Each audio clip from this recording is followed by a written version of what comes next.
અથવા ભાજપના કયા નેતાના પેટમાં તેલ રેડાય છે કે અરવિંદ કેજરીવાલ ગુજરાતના ખેડૂતો ન મળવા જોઈએ? બપોરે 12 વાગ્યા સુધીમાં મુલાકાત તો નહીં કરાવવામાં આવે, પણ શા માટે નહીં કરવામાં આવે એ લખીને આપવાની પણ ના પાડે છે. આ ગુજરાતમાં ભાજપની તાનાશાહીની હદ થઈ ચૂકી છે. આ તાનાશાહી, આ ગુંડાગીર્દી, સત્તાના અભિમાન સામે અમે બધાએ એકજૂટ બની અને લડી રહ્યા છીએ. જેલમાં જે ખેડૂતો બંધ છે એમની સાથે અમારો પૂરેપૂરો સપોર્ટ છે. અરવિંદ કેજરીવાલ 3 દિવસ ગુજરાતના પ્રવાસે છે. ગઈકાલે ખેડૂતોના મુદ્દા ઉપર એક આખો કાર્યક્રમ કરવામાં આવ્યો હતો.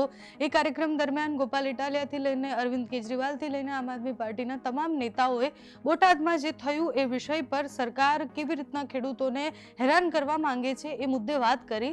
જાહેર મંચ પરથી 30 વર્ષથી ભારતીય જનતા પાર્ટીએ ખેડૂતોને હેરાન કર્યા છે એ વાત કરવામાં આવી. અને આજે અરવિંદ કેજરીવાલે જાહેરાત કરી કે હું આમ આદમી પાર્ટીના નેતા રાજુ કરપડા અને પ્રવીણ રામને મળવા માટે જઈશ અને સાથે જ બીજા જે પણ બોટાદ કાંડમાં જેટલા ખેડૂતો જેલમાં છે એ ખેડૂતોની મુલાકાત માટે 12 વાગે જવાનો છું. જેમાં જે મુલાકાત માટે ગયા એમને મુલાકાત ન કરવા દીધી. એના પછી ફરીથી અરવિંદ કેજરીવાલે ટ્વીટ કરી કે ગુજરાત સરકાર મને ખેડૂતો જે જેલમાં છે અને અમારા આમ આદમી પાર્ટીના નેતા જે જેલમાં છે એમને મળવા નથી દીધા. અરવિંદ કેજરીવાલની સાથે ગોપાલ ઇટાલિયા પણ હતા, ચૈત્ર વસાવા પણ હતા, બીજા ધારાસભ્ય સહિત આમ આદમી પાર્ટીના બધા જ નેતા ત્યાં જેલ પહોંચ્યા હતા. રાજુ કરપડા અને પ્રવીણ રામને અરવિંદ કેજરીવાલ સાથે મુલાકાત ન કરવા દીધી. સાથે જ બીજા ખેડૂતોની સાથે પણ અરવિંદ કેજરીવાલ મુલાકાત કરવાના હતા. એ મુલાકાત પછી જોવાનું હતું કે આમ આદમી પાર્ટી એ ખેડૂતો માટે કેટલું સ્ટેન્ડ લઈ શકે છે. ઘણા બધા ખેડૂતોની કમ્પ્લેન હતી કે અમે તો એ બોટાદવાળી આખી ઘટના થઈ એમાં આમ આદમી પાર્ટી સાથે ન હતા, છતાં પણ અમને અમારી ધરપકડ કરવામાં આવી, અમારા ઘરે પોલીસ આવી અને અટકાયત કરવામાં આવી. ગામમાં ગયા ત્યારે પણ સ્થિતિ કંઈક અલગ હતી. લોકો જે કહી રહ્યા હતા એ પણ ખૂબ અલગ હતું. પણ આખી ઘટના પછી ઘણા બધા ખેડૂતોને અત્યારે તો જામીન મુક્ત કરવામાં આવ્યા છે. હજુ અનેક ખેડૂતો જેલમાં છે. રાજુ કરપડા, પ્રવીણ રામ પણ જેલમાં છે. આમ આદમી પાર્ટી કેવી રીતના આમાં લડે છે જોવાનું રહ્યું. ગોપાલ ઇટાલિયા જ્યારે અરવિંદ કેજરીવાલ સાથે ત્યાં મુલાકાત માટે ગયા એના પછી એમને શું જવાબ મળ્યો છે તે સાંભળો. બપોરે 12 વાગ્યા સુધીમાં મુલાકાત તો નહીં કરાવવામાં આવે, પણ શા માટે નહીં કરવામાં આવે એ લખીને આપવાની પણ ના પાડે છે.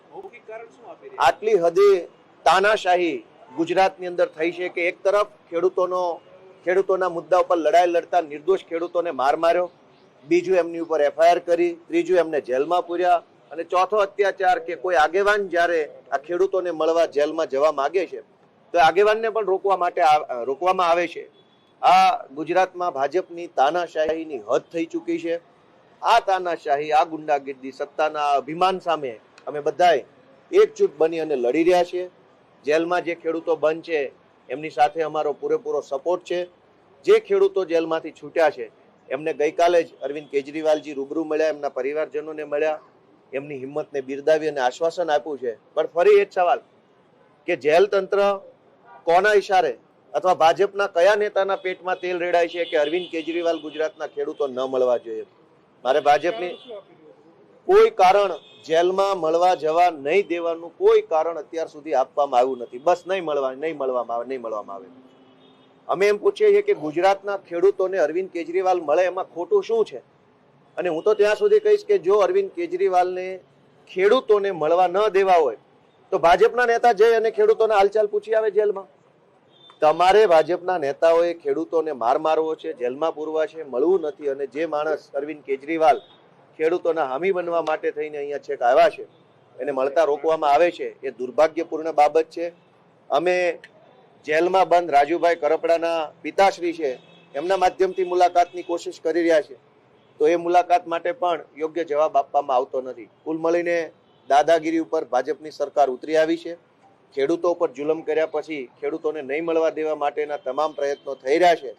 ત્યારે અમારી એટલી જ વિનંતી છે કે ગુજરાતભરના લોકો ભાજપની આ દાદાગીરી, આ તાનાશાહી અને સત્તાના અહંકારને ઓળખે અને ગુજરાતના ખેડૂતો પોતે જાગૃત બની અને આગળ આવે. મંજૂરી ન મળે તો પણ જેલ ઉપર જઈ અને મળવા માટેનો પ્રયત્ન કરવો એવું જ્યારે અમે નક્કી કર્યું તો જેલના સુપ્રિન્ટેન્ડન્ટ જેલ છોડી નીકળી ગયા. હવે અમને પોલીસના SP સાહેબ જે અહીંયા ઉભા છે એમણે એવું જણાવ્યું કે જેલમાં કોઈ સાહેબ જ નથી, બધા સાહેબો બીજી ડ્યુટીમાં લાગ્યા છે, ત્યાં જેલ ઉપર હાજર જ નથી. આટલો બધો ડર કઈ વાતનો છે? તમે ખોટું નથી કરતા, તમે ખેડૂતો સાથે અન્યાય નથી કર્યો, ખેડૂતોની ઉપર જુલમ નથી કર્યો, તો ડરો છો કેમ? ભાગો છો કેમ? નથી મળવા દેવા તેમ છતાં અમે કીધું કે પ્રયત્ન કરીએ, જેલ ઉપર જઈ અને સાહેબને રૂબરૂ મળીને રિક્વેસ્ટ કરીએ કે અમને મળવા દો. અને જેલમાં જે લોકો બંધ છે એ તો ખેડૂતો છે, એ કોઈ ડ્રગ્સ વેચનારા કે કોઈ ખરાબ કામ કરીને ગયેલા માણસો નથી. તો અત્યારે પોલીસે અમને જણાવ્યું, એસપી લેવલના અધિકારીએ, કે જેલના સાહેબો જેલ ઉપર નથી, બધા નીકળી ગયા છે. હવે જેલ ખાલી કરીને જેલના સાહેબો નીકળી ગયા. અહીંયા જે સાહેબો છે એ મૌખિક રીતે ના પાડે છે. આખા સરકારી તંત્રનો તમાશો બનાવી દીધો છે. અહીંયા એસપી સાહેબ છે, અંદર ઊભા છે. એસપી સાહેબે મને ધ્યાન દોર્યું, મને અને ચૈતરભાઈને વ્યક્તિગત રીતે મૌખિક કીધું કે ભાઈ મળવા દેવામાં નહીં આવે. જેલના અધિકારી સાથે વાત થઈ છે. અમે એમ કહ્યું કે જેલના અધિકારીને મળવું છે, તો એ કે તો ત્યાં જેલ ઉપર નથી, એ તો નીકળી ગયા છે, બીજે છે ક્યાંક.